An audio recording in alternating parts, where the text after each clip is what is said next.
Bonjour, c'est pour un retour ou pour un prêt? Épisode 2. Bienvenue au club. Salut la compagnie! Je suis H. Denisti et cette semaine encore, je suis de retour au prêt. Alors, pour m'accompagner au comptoir de prêt cette semaine, j'ai avec moi Fred. Salut H. Et Max. Bonjour. Et cette semaine, on est très content de vous accueillir pour un épisode spécial club de lecture. La semaine passée, on vous avait parlé du book club Horizon littéraire avec Mélie et Isabelle. Cette semaine, on va vous parler de nos clubs de lecture un petit peu plus réguliers, qui sont donc le club sandwich et le club lecture et confiture. Ce qui est d'ailleurs la raison de la présence de Max et de Fred.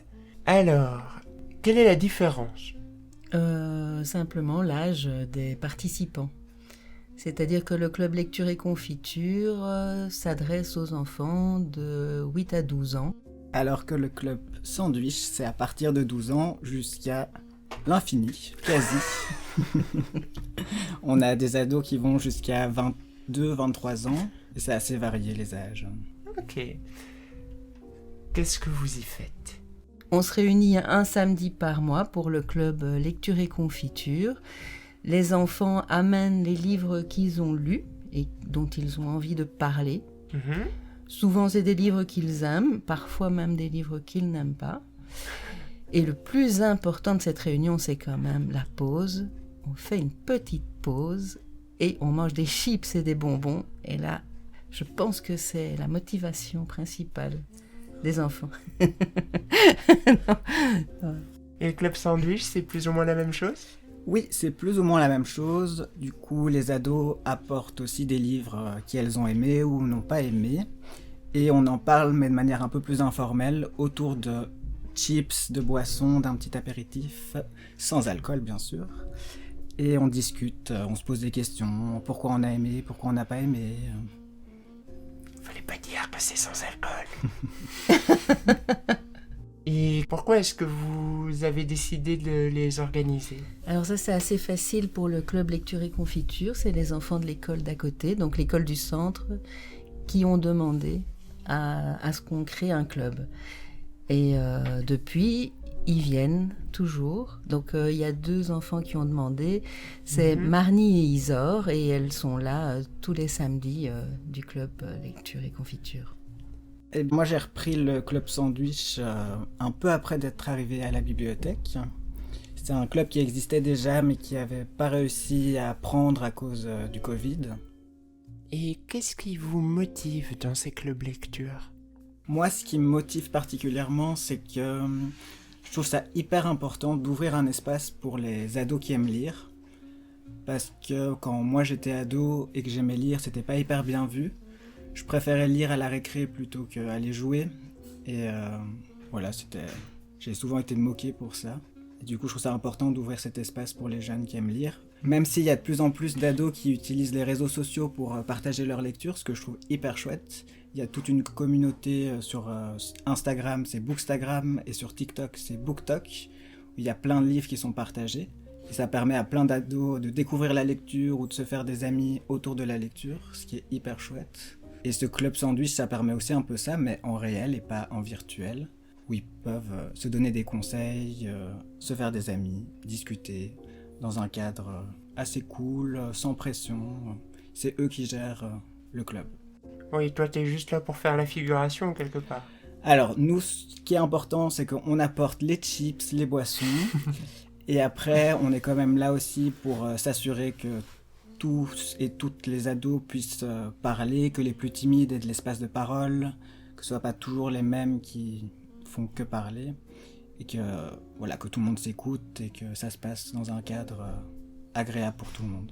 Et aussi pour s'assurer que chacun trouve des livres qu'il aime, par exemple pour donner certains conseils en fonction des goûts qu'on découvre par rapport aux enfants. Et j'avoue que moi, ce qui me plaît vraiment de participer au club lecture, c'est C'est parce que c'est quelque chose que j'avais envie de faire, mais que je n'osais pas me lancer. J'avais vraiment peur de devoir parler des livres et de devoir gérer un groupe. Ce qui fait qu'on a demandé à un prof, le papa de Marnie, Boris, qui vient et qui gère le groupe, qui aide aussi les enfants à s'exprimer. Et en fait, c'est vraiment très sympa, c'est très détendu comme ambiance. Ouais, pas prise de tête, on n'est pas là pour performer, on est juste là pour s'amuser, quoi. Voilà, et ce qui est gai, c'est que même les plus timides aussi, comme disait Max, les plus timides s'expriment aussi, parce que tout le monde écoute. Donc on a vraiment des enfants qui ont 8 ans, qui participent, avec des enfants qui en ont maintenant 14, je pense. Même si on aimerait bien que ceux du lecture et confiture, il y en a plusieurs qui sont là et qui ont plus de 12 ans. J'aimerais bien qu'ils passent au club sandwich, mais c'est dur de les faire venir. C'est difficile, ils aiment bien. En fait, le groupe est vraiment chouette actuellement. Et donc, certains passent au club quand même sandwich. Mais les 2 fondatrices, en tout cas, ont du mal et je crois qu'elles aiment bien ce groupe-là. Mais par rapport à cette problématique de passage d'un club à l'autre, je me souviens que moi, pour quitter la section jeunesse, c'était toute une affaire. Je pense que j'ai arrêté de venir en bibliothèque avant d'aller en section adulte. Et c'est pareil, j'ai vu... Maintenant, au rez-de-chaussée, depuis plusieurs années, on a une section Young Adults.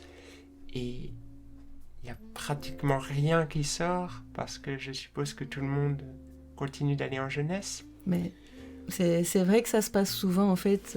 Il y a un âge... Bon, c'est aussi l'école, ils ont plus de boulot. Et du coup, quand ils passent cette tranche, c'est plus difficile. Et puis aussi, j'imagine que c'est difficile soit de dire, moi, je continue à aimer la littérature jeunesse, et je continue à lire de la jeunesse, soit je passe à autre chose. Mais regarde, moi je suis jamais passée à autre chose, je continue à lire de la littérature jeunesse. Ouais, mais les ados en bibliothèque, c'est une problématique qui est un peu partout dans les bibliothèques publiques. C'est que c'est un âge où venir en bibliothèque, on le fait plus avec l'école, alors qu'en primaire on venait souvent tous les mois avec l'école, ou en tout cas plus régulièrement. Alors que quand t'es ado, les livres que tu dois lire, c'est souvent des lectures imposées en cours de français qui sont pas toujours hyper intéressantes, surtout si elles sont proposées par un prof et qu'après tu dois les suranalyser, que t'es coté là-dessus. Alors la lecture à ce moment-là, ça devient quelque chose de plutôt négatif que positif pour les ados. Ouais, une corvée. Tout à fait. Parce qu'on a une perte du plaisir de la lecture. On lit pas juste par plaisir, mais on lit parce qu'on doit lire. Et je pense aussi que les ados ont d'autres habitudes de lecture que le livre papier et qu'ils lisent énormément sur leur téléphone, sur leur tablette. Puis ils lisent en regardant une série, ils font d'autres choses et c'est plus varié que ce qu'on pense. Et ce qui est chouette aussi avec nos clubs lecture, c'est qu'on ne se limite pas à la littérature. Ils peuvent venir parler d'un manga, parler d'une BD, de tout. On parle même parfois de films. Films, de séries, oui, on a parlé de foot. Oui. Après, il faut parfois un peu recadrer. Ouais. Mais je trouve ça intéressant parce que du coup, on fait des ponts entre les livres qui ont été adaptés en film, en série, ça nous fait penser à d'autres choses et du coup, ça permet aux ados de se créer une culture littéraire et de lier les choses et que ce soit pas juste le livre parce qu'on doit lire le livre, faire un résumé, dire pourquoi on a aimé, pourquoi on n'a pas aimé. C'est aussi un peu scolaire. Alors que là, ils arrivent à faire des ponts, à discuter d'autres choses. Et puis la culture, c'est vaste. Tout à fait. Et est-ce que vous faites quelque chose de particulier pour ne pas que la lecture soit, ou que la participation au club soit une corvée? Comment est-ce qu'on fait pour que les enfants ne se sentent pas obligés de lire quelque chose pour chaque mois, pour chaque édition du club? Déjà, les ados sont pas obligés de venir à chaque club.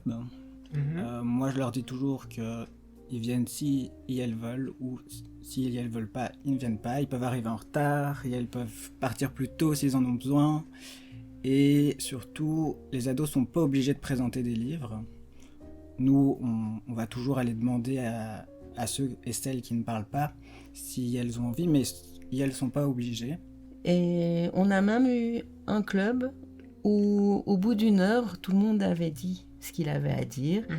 Et donc, on a sorti des jeux de société. Et puis, c'était super sympa, en fait. La soirée était très, très agréable, même si on a dévié. Oui, tout à fait.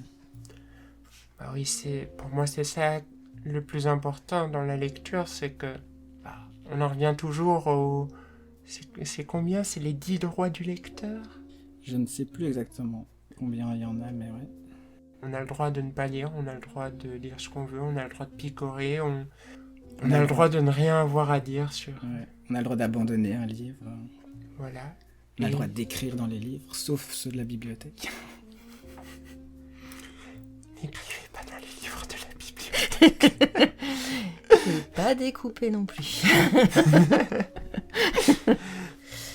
Mais oui, c'est cette attitude positive par rapport à la lecture que toutes les bibliothèques essayent de promouvoir et je trouve que à travers ce que vous nous partagez de ces 2 clubs de lecture, on le ressent très bien. En tout cas, moi je le ressens très fort et ça me donne envie d'aller assister au prochain club de lecture. C'est quand ? Alors, le prochain club sandwich, c'est le 22 mars. Ça se passe toujours le vendredi de 17h30 à 19h30, tout en haut, au 2e étage de la bibliothèque. Et c'est à partir de quel âge déjà ? À partir de 12 ans. Et pour le club lecture et confiture ? Ce sera le 23 mars, donc le samedi qui suit. Et c'est à partir de 8 ans. Super. On espère qu'on verra de nouvelles têtes au prochain club. Et puisqu'on est dans l'épisode spécial club de lecture, je me demandais si par hasard vous auriez des livres à conseiller à nos auditeurs. Alors moi j'ai un livre à conseiller qui est un documentaire jeunesse, mais qui peut très bien être lu par des ados ou des adultes, qui s'appelle Musulmanes du monde, à la rencontre de femmes inspirantes.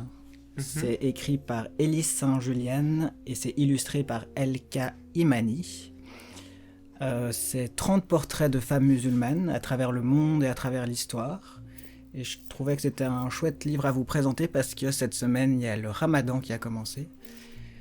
Et voilà, c'est idéal pour lire pendant le Ramadan, pour s'instruire plus sur des femmes musulmanes qu'on connaît peu. Et qui pourtant ont une place super importante dans l'histoire. Et ça ne s'arrête pas aux différents âges d'or islamiques. Fred, tu voulais nous parler de quelque chose ? Alors, moi, je suis à fond pour l'instant dans la série Le Peuple de l'air. Donc, c'est un roman de Holly Black qui est décliné en 3 tomes avec des ajouts en plus. Donc, le premier, c'est Le Prince Cruel. Puis, il y a La Reine sans royaume. Non, Le Roi Maléfique d'abord et La Reine sans royaume, c'est le 3e tome. Et j'aime énormément parce que ça mêle la réalité, les légendes, les contes, le pays des fées et comment un humain peut se sortir, s'en sortir dans le pays des fées. Ah oui, c'est toujours une question très intéressante parce que les fées sont des êtres particulièrement chaotiques et pas forcément bienveillants. Exactement. Et Holly Black est très douée pour vraiment capter la psychologie des personnages et toutes les implications cachées et visibles. Chouette. Merci beaucoup à tous les 2. Merci à toi. Merci à toi aussi. Et on se retrouve pour d'autres recommandations littéraires dans un instant.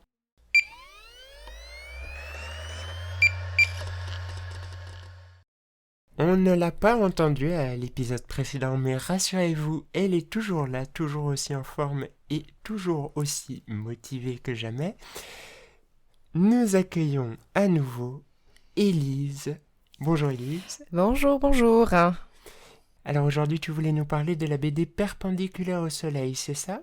Effectivement, j'aimerais présenter la bande dessinée Perpendiculaire au soleil. Je trouve que c'est un ouvrage poignant sur le fond et sur la forme. Et qu'est-ce que tu entends par là exactement? Ben, en fait, ce que je veux dire, c'est que rarement j'aurais ouvert un roman graphique aussi profond et bouleversant. Beau dessin, technique remarquable pour parler d'un thème quand même assez difficile à en parler. Et je vois que tu nous as fait un petit texte de présentation. Effectivement, c'est le cas.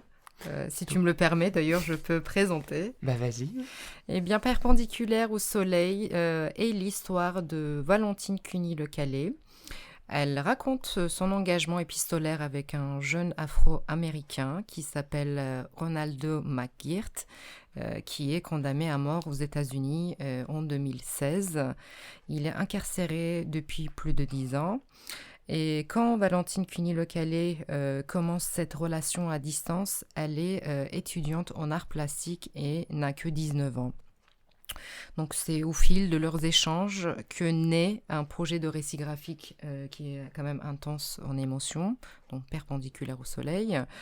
Donc là on est face à un témoignage bouleversant d'une amitié naissante. On découvre les conditions d'enfermement et les droits des prisonniers qui sont quand même quasi inexistants.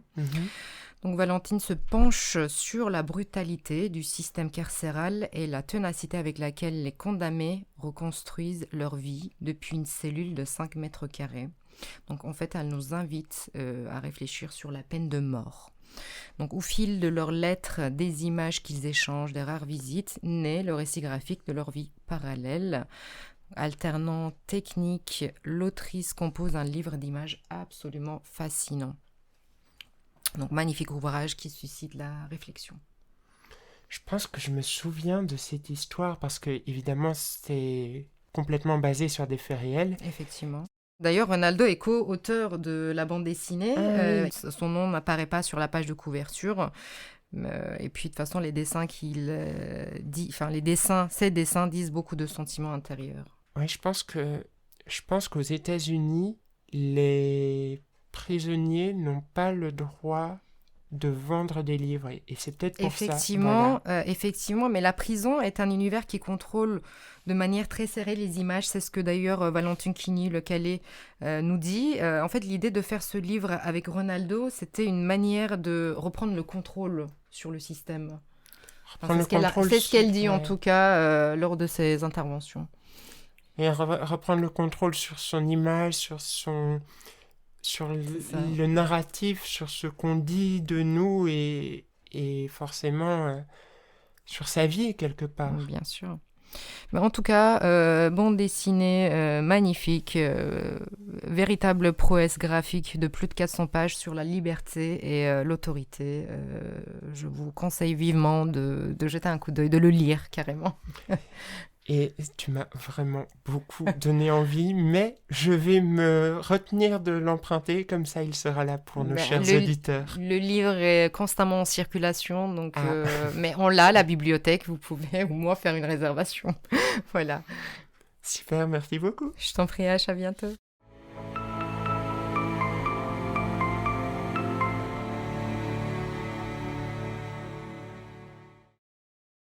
Salut Mélie. Salut H. T'as passé un bon week-end? Trop court. Ah oui. Un seul jour, puisque le club de lecture était samedi. C'est ça, ouais. À propos de club de lecture, c'est l'épisode spécial club de lecture. Et tu vas donc nous parler d'un livre? Oui, je me suis trituré les méninges parce que je lis beaucoup et que j'ai un gros défaut, c'est que je suis extrêmement bon public. Mais dans toute cette masse littéraire, j'ai quand même trouvé le livre dont j'avais envie de parler. Et c'est Station Eleven d'Emily St. John Mandel. Station Eleven, ça te parle de quoi? Eh bien, contre toute attente, ça ne parle pas du tout de voyage intergalactique. C'est un roman post-apocalyptique parce que c'est un genre que j'aime beaucoup. Voilà, j'aime quand le monde s'effondre, quand il y a des virus tueurs d'humains qui apparaissent sur Terre, quand il faut reconstruire le monde d'après. Oui, c'est vrai que tu nous as partagé tes aspirations de vivre dans une cabane si tu étais aux États-Unis. C'est ça, ça se rejoint en fait. Voilà, et donc Station Eleven, de quoi ça parle? C'est l'apparition justement d'un virus qui va tuer 99% de la planète. Et pendant l'histoire, on va suivre en fait une troupe de théâtre qui va voyager de ville en ville dans ce qui reste du monde pour jouer des pièces de Shakespeare. Génial. Voilà, c'est ce qui reste dans ce monde d'après où il n'y a plus rien. L'art, c'est un peu tout ce qui reste. Oui. J'aime bien parce que quand on s'intéresse un petit peu au post-apocalyptique, on a droit à plein de visions différentes de ce qui se passe une fois que la situation est stabilisée. C'est un peu ce genre de contexte. C'est ça, ouais, parce que Station Eleven, ça va parler en fait, il y a plusieurs temporalités dans ce roman, et donc tu as l'avant-virus, le pendant-virus et l'après-virus, et l'après se passe même 20 ans après l'apparition du virus, et donc tu as un monde qui, a priori, c'est un peu reconstruit. Et ce que j'aime bien dans celui-ci, c'est que finalement, l'organisation, elle est déjà là. Enfin, t'as plein de petites communautés qui ont su se débrouiller. Les survivants sont un peu rassemblés. Et c'est pour ça qu'il y a cette fameuse troupe de théâtre qui peut se permettre de voyager en ville. C'est relativement sûr. Après, en lisant le livre, tu vois que quand même pas tout à fait. Il reste quand même certains dangers. La situation n'est pas tout à fait stabilisée. Bah, t'as des communautés qui sont plus bienveillantes que d'autres. Voilà, et puis sur la route, ça reste quand même dangereux. Quand tu es nomade, voilà, il y a des gens qui n'ont pas intégré des communautés. Et on se doute un petit peu du genre de problème qu'il peut y avoir par rapport à ça. Voilà, oui, c'est ça. Mais oui, donc, ce que j'aime bien dans les histoires post-apocalyptiques dans lesquelles on nous décrit un peu ce qui se passe après que la situation soit plus ou moins stabilisée, c'est quelle vision de l'avenir on peut avoir dans ce genre de situation. Et je trouve que pour l'humanité, la culture est une partie incroyablement importante de ne serait-ce que la raison pour laquelle on vit. Difficile à décrire.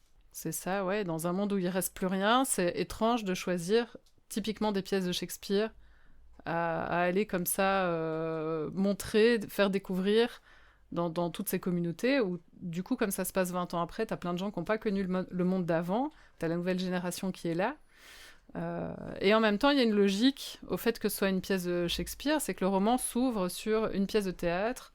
On est en train de jouer Othello dans je ne sais plus quelle salle de spectacle.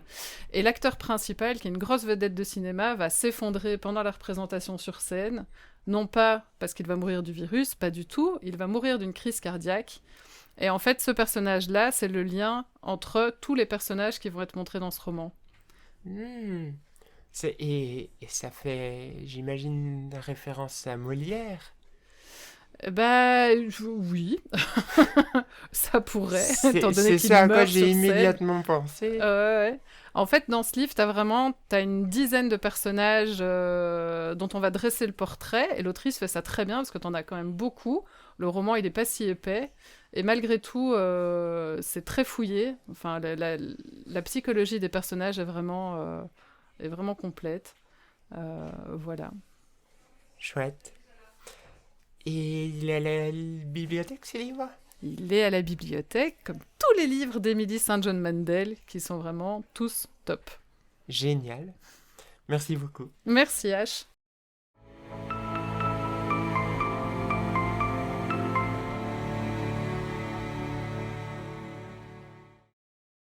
Bonjour Isabelle. Bonjour H. De quel livre voulais-tu nous parler aujourd'hui ?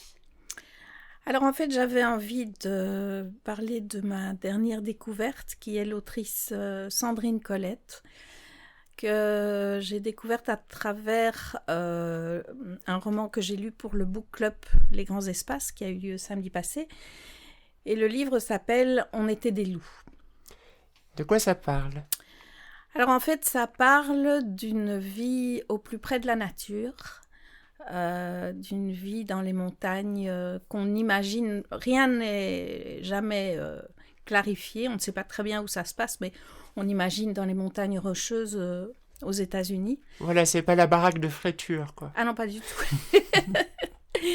Non, pas du tout. Donc, il y a un héros qui s'appelle Liam, qui est très cow-boy solitaire, comme ça. Enfin, taciturne. Voilà. Taciturne, non. Et en fait, non, pas vraiment, puisque tout le livre, c'est un long monologue. Donc, pour nous, lecteurs, il n'est pas taciturne du tout. Au contraire, il parle beaucoup. Enfin, il parle dans sa tête. Et c'est toutes ces pensées qu'on va suivre tout au long du livre, en fait. Ok. Et donc, on a ce héros, Liam. On a son monologue intérieur qui est le texte du livre. Tout à fait. Le texte du livre, c'est uniquement son monologue intérieur? C'est pratiquement uniquement son monologue et en fait, c'est une écriture assez particulière qui est le fait d'écrire de longues phrases sans presque de ponctuation. Justement, comme une espèce de... C'est comme si dans sa tête, ça moulinait sans arrêt et que c'est simplement ça que l'autrice couche sur le papier. Les pensées, voilà, ça turbine dans la tête de Liam. Et c'est rigolo, je me souviens que dans une de mes nouvelles que j'avais écrite, maintenant ça doit faire 6 ans, j'avais essayé ce procédé d'écriture-là pour un monologue intérieur, mais évidemment... C'était juste une page, là. Je me demande à quoi ça ressemble sur toute la durée d'un livre. C'est passionnant. En tout cas, dans ce cas-ci, Sandrine Colette, elle arrive vraiment à nous passionner, à nous mettre vraiment au plus près des émotions du personnage, qui est un personnage très, je dirais, brut. Comment expliquer ? En fait, il est venu vivre là, dans ces montagnes, quand il était presque encore ado. Il a fui la ville, fui des parents alcooliques, fui un comportement violent. Il était souvent dans des bagarres, etc. Donc, il a vraiment fui dans les montagnes. Et il s'est construit une vie tout à fait solitaire. Il chasse, il trappe, enfin c'est vraiment la vie telle qu'on s'imagine, nous, loin de là. C'est une vie qui décrit comme évidemment très très dure. La nature, c'est marche ou crève, on est vivant ou on est mort, il n'y a pas d'entre-deux. Enfin, c'est vraiment quelque chose de très dur à vivre, surtout en hiver. Enfin bon, on peut imaginer.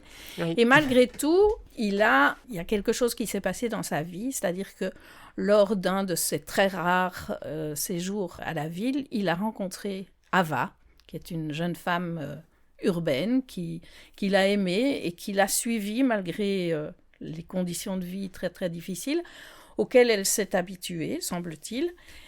Mais on n'en saura pas beaucoup sur elle parce que dès le début du livre, elle meurt tuée par un ours.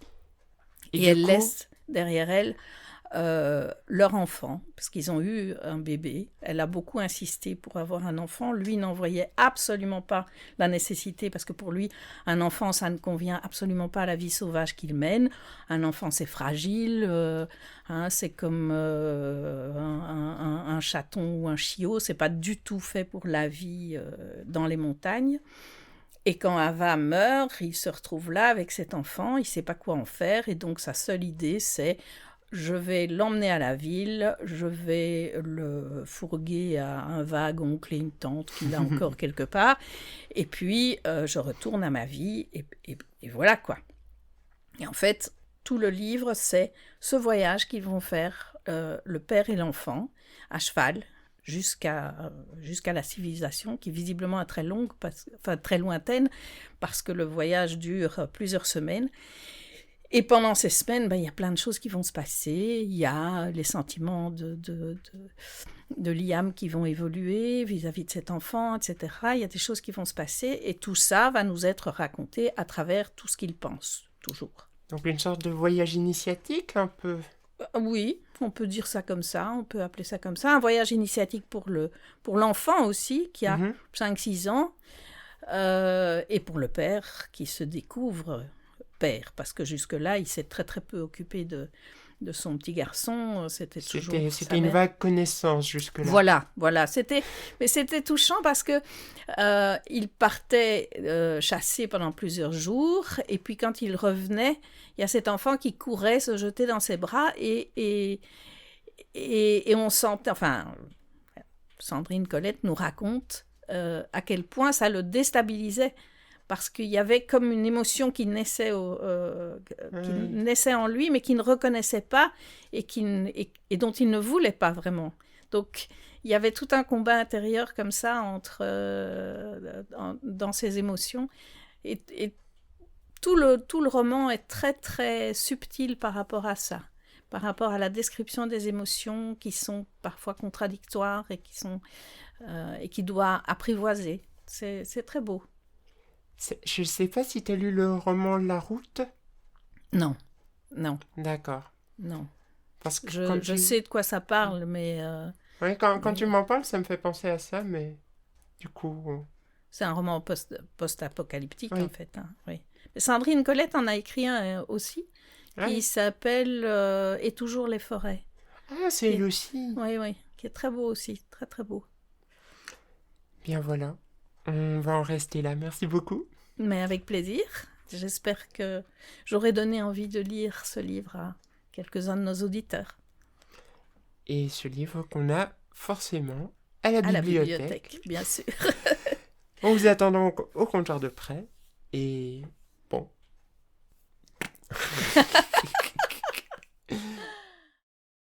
Nous voici arrivés à la fin de ce deuxième épisode. On espère que ça vous aura plu. Toutes les recommandations littéraires qu'on vient de vous faire sont dans la description et dans les notes.